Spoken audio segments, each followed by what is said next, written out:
What's up, everybody? It's Alex from Heavy New York. We are back at the St. Vitus basement, and today we are here with Matt of the Almighty Kublai Khan. Thank you for your time today, man. Yeah, thank you for having me. I appreciate it. Yeah, it's going to be an awesome show tonight, even though it was pouring rain before. So did you guys get soaked loading in? Yeah, it was all right. We're used to getting rained on. It was better than being hot. It's been hot this whole tour, so I'd rather get rained on for the last day than have to deal with all the hot we had to deal with every other day. I think this is the first time we've seen rain, to be honest. Yeah, I mean, the lightning and the thunder, it makes the show more metal. Yeah, exactly. Sets a tone. Yeah, exactly. So, I understand you guys are currently working on some new music right now. Are you tending to make like a direct follow-up to Nomad, or do you think that this new record's going to stand out more in your catalog? I mean, pretty much everything we've ever done is just kind of an upgraded continuation of the stuff that we were doing before it. So I definitely think, it has elements that people who listen to Nomad will definitely like, but it still retains the classic sound that we've kind of begun to create over time, but it still has some new stuff too, so I'm excited about it. I don't really think that much into it, to be completely honest with you. I just try and write heavy stuff and hope that people dig it, but I think that they will. So yeah, which is cool. So it's fair to say, do you have like a formula in the songwriting process that you've always stuck in through the entirety of Kublai Khan, or do you take a new approach to every album? Nah, I mean, we're a super organic band, so we just sit in a room and write our stuff just kind of as is. We definitely, like I said, we have a style that we've been going for a while, and so it's getting easier and easier to write our records because we've built a chemistry over the years, so it makes it easier. And that also kind of in turn makes it easier to introduce new ideas because we're comfortable with where we're at. You know what I mean? So that way we can kind of push the bounds and try and do something different without being like, oh, we have no idea where we're going. You know? Yeah, it seems like you have the best of both worlds. Like, you're not repetitive, but you also have a direction that you could keep interesting. Exactly, yeah. And it's one of those things, like, anybody that's listened to us before, they're going to like this record. And we're hoping that it's different enough and has enough other new stuff that we haven't ever done that'll grab people to kind of absorb any folks that are skeptical or anybody who hasn't listened to us yet. It'd be a really good, kind of benchmark for them. Now, as the vocalist, do you need to hear music in order to come up with lyrics? Because I know you talk about a lot of different subject matters, from personal elements to political elements. Do you need to hear music before you come up with a story, or could these subject matters actually determine the outcome of the music itself? It's a little bit of both, to be honest with you. When we're writing the songs, there are definitely parts that we write specifically for the vocals to be kind of the showcase. But as far as the lyrical content and stuff like that, we write the music first, and then I just go in. I'll take like half an hour to an hour and just write the lyrics over it and stuff like that. And usually it's stuff like, I'm not very good at a lot of stuff, but writing has always come pretty easy to me as far as like speed while still being really precise with what I'm trying to say. So it's not that hard of a process, and there's a lot of stuff that I wanted to say on the new record. So it came a lot easier than some of the past records, to be honest with you. Could your lyrics be open to interpretation, or are you trying to maybe get the listener to sort of see things from your point of view, or maybe inform them on a certain matter? Yeah, we've always been a very, very literal band. Like, kind of what you see is what you get. We don't really have any songs that are up for interpretation or anything. They're usually really direct and really solid, which is something that over the years that I've appreciated that people notice, because people say, oh, that's something that I like about your band, is that there's no beating around the bush. You get in and get out. It's just, 2.5 minutes of straight to the point, no bullshit, and that's it. You know what I mean? Which there's nothing wrong with concept or any stuff like that, but it's just my writing style is super, bold and just kind of is what it is. So. Okay, so being very literal, but you are very literal, but if somebody does connect with your music in a certain way, does that change your perception on who you are as an artist as well? Say that again? If somebody were to connect with your music in a significant way, maybe even in a different way than when you first wrote the song, could that maybe change your outlook on yourself as an artist when you're making music that connects with people? Yeah, of course. I mean, there's a couple of songs we had on the last record that my opinion hasn't changed, but they were met with opposition. You know what I mean? Because that's the whole thing, is usually if you're saying something, especially this day and age, there's going to be people who are going to disagree with you for a million different reasons. You know what I mean? And there was a couple tracks that, it didn't necessarily make me rethink what I said, but it made me rethink how the listener is going to kind of intake what I'm saying. You know what I mean? And so on this record, instead of thinking more into that and being like, maybe I should be a little bit more careful, I just said fuck it and went the opposite way. And I'm just saying exactly what I feel because I don't care. If you look at so many other places where people are getting their ideas or their media or anything like that, it's hard to kind of find some truth in what's going on. It's hard to find people that aren't just going to sit there and bullshit you on a bunch of stuff. So I feel like in underground music, it's kind of, you have a greater opportunity to just be direct about what you're saying and not have to, bow down to anybody else's ideas or anything like that. So I don't know why bands wouldn't exploit that power. You know what I'm saying? To really be able to push what they think without it, being tainted like so many other forms of information are nowadays. Yeah. And a lot of it is my opinion. It's stuff that I think, it's stuff that I feel. So I would encourage everybody to just take it with a grain of salt like you should any information that you're given. But if you're going to be an active listener to our band, you have to understand that the things that I'm saying are my thoughts and my ideas. It doesn't make it fact. It just makes it what I think. So for people to have an opinion on it is great. Whether it's negative or positive really doesn't affect me either way. I'm going to keep doing what I'm doing. But it is interesting to see how one person will take the lyrics completely different than someone else, no matter how literal you make it. You know what I mean? There's no, what's the right word, like ambiguity to it. It's not some mystery. It's just laid out from A to B, but there's people that'll still read between the lines and see stuff that they think they see or this or that, and it is what it is. You know what I mean? I'm not too worried about it. Yeah. I don't know if that answered the question. That answered the question to a T. But, cool. It's funny that you mentioned that because I always feel like no matter how literal or metaphorical you could get with lyrics, and no matter how much you analyze it or how many times you listen to the song, nobody is going to know that song better than the person who wrote it, because the listener, while they could relate to it or have any connection they want, but they are not in the studio with you. They're not in wherever you write. Yeah. It's going to have its definite, core base meaning that came from me as the source. Yeah. Once it's out in the ether, it's up to everybody else. There's plenty of songs that I've listened to and I didn't know the lyrics correctly. I just burped, I'm sorry. Yeah, that's all good. And they would say one thing and I'd be like, oh, that's so sick, and then read the lyrics years later and be like, oh, that's not what he's saying. That totally changes what the song's about. But I was like, I like the way I thought about it better, so I'm just going to keep thinking it. You know what I mean? Yeah. Yeah. Definitely. Now, one question I have seriously as a writer to yourself, I just started asking bands is, do you find it easier to come up with ideas when you're alone or more in isolation, kind of in your own element, or is it easier to come up with newer ideas when you're with your whole band? I guess if we're talking about the individual, whenever I come up with ideas, because I've written a few songs over the years of ours, and I think about them alone, and I really try and put them together so I don't look like a dumbass when I bring them to everybody. And then they'll hash through it, and they'll make it 10 times better than I thought I could. You know what I'm saying?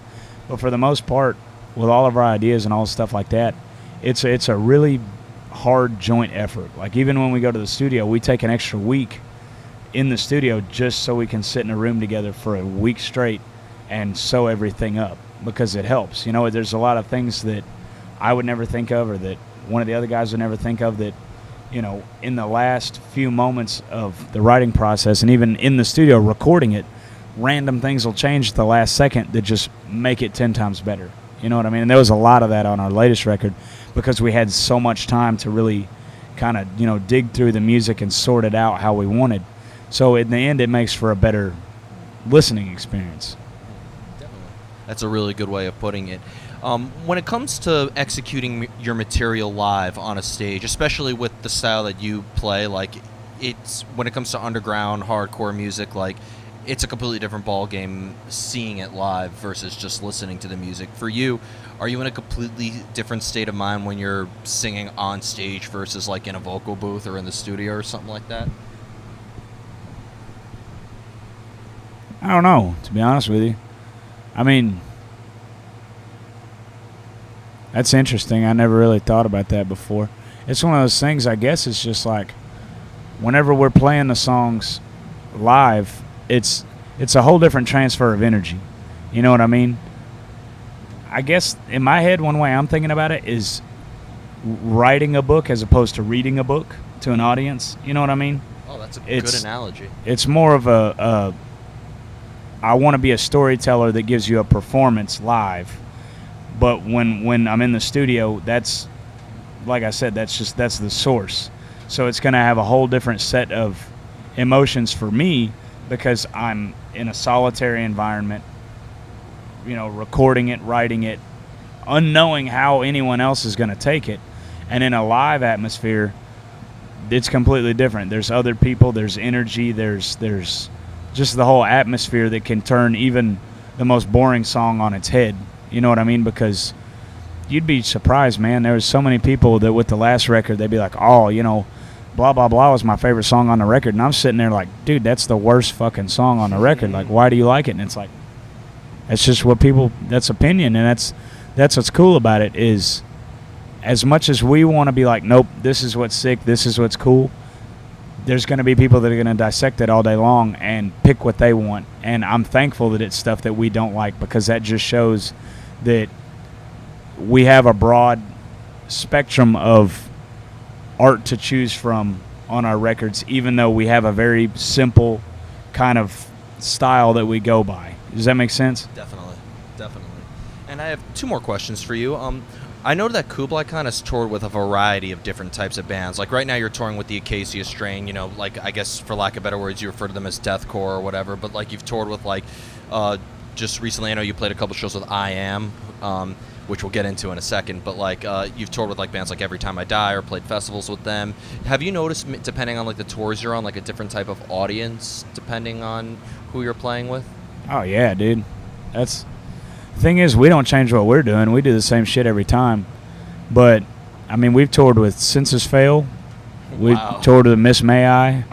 We've toured with Broken Hope. We toured. There's like, as far as on a spectrum of bands we toured with, there's a lot of different ones. And like I said, for us, it never changed. We did the exact same thing that we're supposed to be doing. But you'd be shocked. I mean, the Warped Tour was the biggest one. Because so many people saw us on that tour that I know for a fact would have never in their lives listened to us. You know what I mean? They were walking by or they were spending the day out there getting a sunburn, and then they walk by and they hear us, and it's like, even if that's 10 people, man, that's 10 new people that are excited to see us. These tours that we have done since Warped are the best ones we've ever done. And I guarantee you, like at least 50% of the people that come up and buy merch, they all say, saw you at Warped, man, it was sick. So it's like that broadens so much stuff for us. And I always encourage bands like, know your limit. Don't just make dumb decisions, but don't be afraid to take risks. Yeah. You know what I'm saying? Don't think that, oh, well, people wouldn't like us, or oh, our band is above these type of people. Whatever it may be, it's like, just take the damn show, man. Like the only way that you're gonna get bigger is if people see you. The internet can help you as much as it wants. You can try and promote yourself, do what you got to do, but like in my opinion, we've been doing this so long. We were doing this before social media was such a big thing. We had a MySpace when we started touring. You know what I'm saying? I remember those days. Yeah, so it's like it's a whole new ball game now, and we're still kind of stuck in this thing of just like, like we're gone 7 months out of the year. That's the only way to do it, and that's the only thing, honestly, in my opinion, that's kept us alive. It's kind of like if you're doing a marathon, you don't slow down or you'll stop. You know what I mean? You just keep going till you hit the finish line or you die.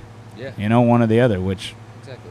And you're right. Like know your limits. Like I mean, I think it would be cool, but maybe like a tour with the Smashing Pumpkins might not be like I don't think that would help us. Yeah, but like I would love it. I love that band, but yeah. Yeah, but like I think you could do a tour with like Thy Art Is Murder, but then you could do a tour with like Killswitch Engage, do something like Code Orange, do something like Deftones. I feel like you guys have like a wide spectrum. Yeah, I think as long as it's under the umbrella of being, I don't know if this is the right word, like tonally heavy. Yeah, no, that's a good term. Then, because like Smashing Pumpkins to me is heavy, but it's not. It's emotionally heavy. It's a different kind of heavy. But that we've toured with Thy Art Is Murder. We've toured with like a lot of. I guess like deathcore bands. We're about to go out with Despised Icon and Ingested and stuff like that, and it's like, I don't know if their fans are gonna like us, but at the same time, I kind of don't care. It's like, if they're into us, badass, man. Thanks for liking us. Thanks for supporting us. Like, that's what we're trying to do. But if they don't, it's like, we gave it an honest shot. You can't expect to please everybody. Yeah. And doing tours and broadening what you're doing, I think, is just incredibly important, because I watched a lot of bands die a slow death because they refuse to do that. They only play to the same circuits, to the same people every time, and they think that it's what keeps them strong and healthy and pure, and it's like, you're just gonna die out, man. You have to at some point start dipping your hands in other cookie jars, or you're gonna starve to death. You know what I'm saying? That's a great analogy. That should be a future lyric, I think. Put your hands Maybe in other so. cookie jars, or you'll starve to death. And the final question I wanted to ask you is, coming from, I forgot where in Texas you're from, but I interviewed I Am less than a year ago, and they actually gave you guys a shout out because They're our dudes, man. They're our buddies. Yeah, and like, I know that there's just in history of general, like Pantera, Shattered Sun, Drowning Pool, like so many great bands from Texas. The Sword. Oh, excuse me. Sword is amazing. Yeah. Oh, excuse me. But was there a scene in Texas that you kind of cut your teeth in, or did you have to kind of go outside your state lines a little bit more in order to get Kublai Khan's name out there a little more? You kind of mentioned it with the Warped Tour, but Yeah, I mean, when we first started, all we did was play Texas. I remember the first time we went to Houston. I remember the first time we went to Dallas. First time we went to San Antonio. First time we played Corpus Christi. First time we played El Paso. Like, I remember every single time.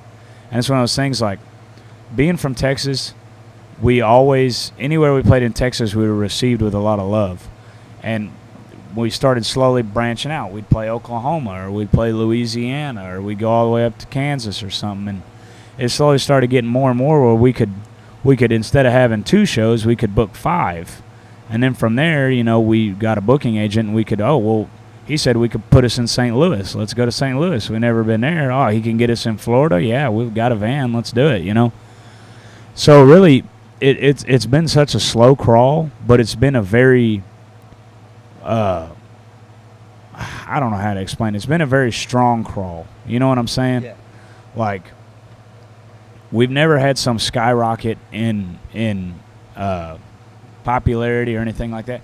And it's dumb. It's not dumb, but it's like, people are always like, oh, man, haven't heard of you till this year. Like, it's crazy watching you guys blow up. And I'm like, dude, we've been around for 12 years. Like, people weren't around in 2008 and 2009 when we were hustling at the Boys and Girls Club trying to sell shirts. You know what I'm saying? Like, now we're doing this stuff, and we're by no means like a big band, but we do well for ourselves, and we have a dedicated, loyal fan base that I wouldn't trade for anything.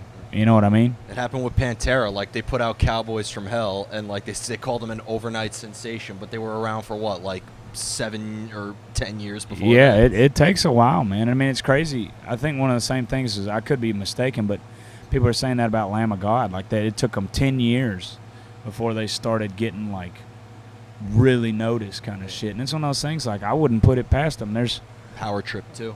Yeah, well, I remember Power Trip. It's funny because I was at the Denison skate park with a bunch of my friends, and one of the dudes rolled up, and he was friends with all of us, and he was like, oh, yeah, man, there's like this new band called Power Trip. And we had seen a lot of the other bands that had played at the time. There was a band called Hazards. There was Sever the Ties. There was a lot of bands from Dallas. And then it's crazy because, like, I remember him telling me that and being like, oh, cool, yeah, like, I'll have to listen to that.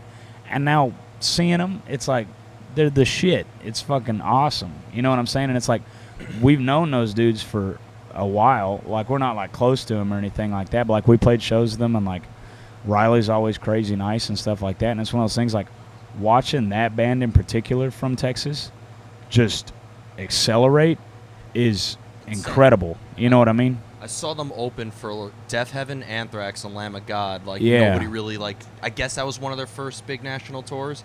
And me and my friend were saying, just watch, that band is going to be gigantic. And then, like, they're selling out, like, venues now on their own. Dude, they're, as far as I'm concerned, they're Texas royalty. Like, there's not anywhere you're going to go in Texas, at least, where they're not kings. You know what I'm saying? which is cool. And I mean, I think that Texas has always been a good place for music. It's been a good place for bands. I don't think we would be nearly as far as we are personally if we hadn't come up in Texas.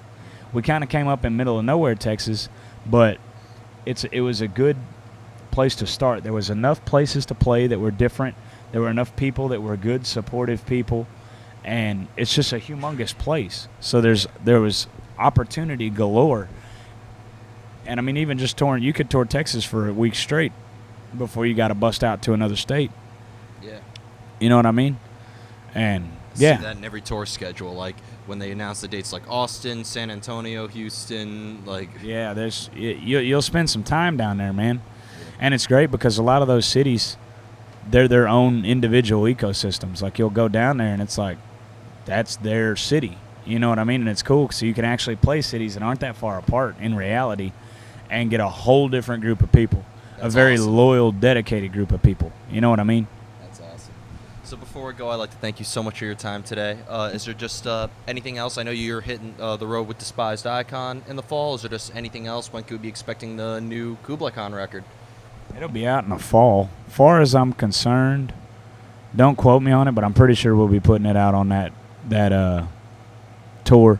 We actually got the first mix back of some of our tracks today. Oh wow! So things are on the up and up. We're trying to do it ASAP. I don't want to be taking forever on it. I like to just get it done, put the music out, and then just be able to play it and keep the stuff moving. Because like I said, with the amount of time that we're gone, we tour constantly. So it's like it's good to bring new content in as quickly as possible.